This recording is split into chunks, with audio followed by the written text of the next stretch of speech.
Bangladesh high commission থেকে শুরু করে যে এই বেগবাগানের মোড়, যে রাস্তাটা আমরা আসছি, সেই রাস্তাটাতে পরপর 4টে ব্যারিকেড দেওয়া আছে।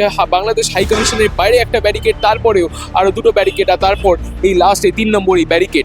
বাইরে কিন্তু পুলিশ মোতায়েন করা হয়েছে, কারণ এই মুহূর্তে যে কিছুক্ষণ আগে অবধি যে বিভিন্ন জেলা থেকে হিন্দু সংগঠন যারা এসেছিল তারা কিন্তু এখানে বিক্ষোভ করছিল। এইখানে বিক্ষোভের ছবি কিন্তু আপনারা দেখতে পাবেন। কিছুক্ষণ আগে অবধি এখানে কিন্তু পুষ্পতুল পোড়ানো হচ্ছিল, কিন্তু এখানে আপনারা দেখতে পাচ্ছেন যে ওরা যেহেতু ইউনূস সরকারকে এখানে দায়ী করছে, সেই ছবিও কিন্তু এখানে ফুটে উঠছে। ছবি পুড়িয়ে কিন্তু এখানে ফেলা আছে, ছবি ছিঁড়ে পুড়িয়ে তারা কিন্তু মাটিতে ফেলেছে, সেই ছবি কিন্তু আপনারা দেখতে পাচ্ছেন।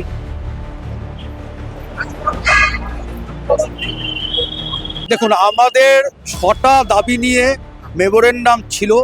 প্রথম দাবি ছিল যে পুলিশ অফিসাররা দীপু দাসকে নিরাপত্তা না দিয়ে তাকে উন্মত্ত জনতার কাছে ঠেলে দিয়েছিল, তাদের শাস্তি চাই। দীপু দাসের হত্যার সঙ্গে যারা যুক্ত প্রত্যক্ষ বা পরোক্ষভাবে, তাদের কঠোর শাস্তি চাই। 3 নম্বর হচ্ছে এইরকম মিথ্যা গুজব ছড়িয়ে যেন আর কারো প্রাণ না নেওয়া হয়, তার গ্যারেন্টি চাই। 4 নম্বর হচ্ছে ওখানকার হিন্দু, বৌদ্ধ, শিখ, খ্রিস্টান, পার্সি, জৈন সব অমুসলিম কমিউনিটির ধর্ম এবং জীবনের গ্যারেন্টি চাই। 5 নম্বর হচ্ছে বাংলাদেশের মাদ্রাসাগুলিতে হিন্দু বিদ্বেষী শিক্ষা দেওয়া বন্ধ করা হোক। 6 নম্বর এবং মোস্ট ইম্পর্টেন্ট পয়েন্ট, যদি কোনো ধর্মগ্রন্থ কাউকে কাফের বলে উল্লেখ করে জেহাদের অনুমতি দেয়, তার মানে সেটা হিংসা ছড়াচ্ছে, সেই অংশ সেই ধর্মগ্রন্থ থেকে বাদ দেওয়া হোক। এটা সভ্য সমাজে চলে না। এই 6টা দাবি ছিল। উনি আমাদের বললেন। এই ডেপুটেশনটা কাকে ডেপুটেশন দিয়েছে সম্ভবত উনি বাংলাদেশের ডেপুটি হাই কমিশনার।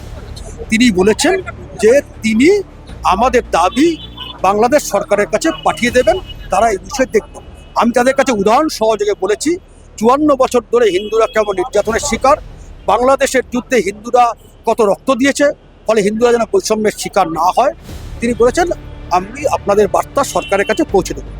এই ডেপুটেশনে যেগুলো আপনারা পৌঁছে দিয়েছেন ওনাদের কাছে, এইটা যদি কোথাও গিয়ে যদি এটা না মানা হয়, তাহলে কি আপনারা আরো বড় বিক্ষোভে নামবেন? দেখুন, এই দাবি যদি না মানা হয় আমরা আবার আসবো। যদি 100 বার ওরা দাবি না মানে আমরা 100 বার আসবো।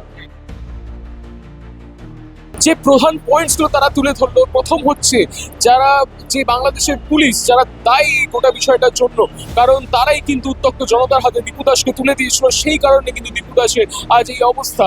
সেই কারণে বাংলাদেশের পুলিশকে কিন্তু তারা দোষারোপ করেছে। সেই কথাও কিন্তু বলা আছে যে জনতা দীপু দাসের এই অবস্থার জন্য দায়ী, তাদেরকেও কিন্তু এটার জন্য শাস্তি পেতে হবে, সেই কথাও কিন্তু বলা আছে। তার সাথে এটাও বলা আছে যে কোনো বাংলাদেশের হিন্দুদের প্রতি যেন গুজব না ছড়ানো হয় যে তারা এই করছে সেই করছে, তাদের আজ এই অবস্থা হবে।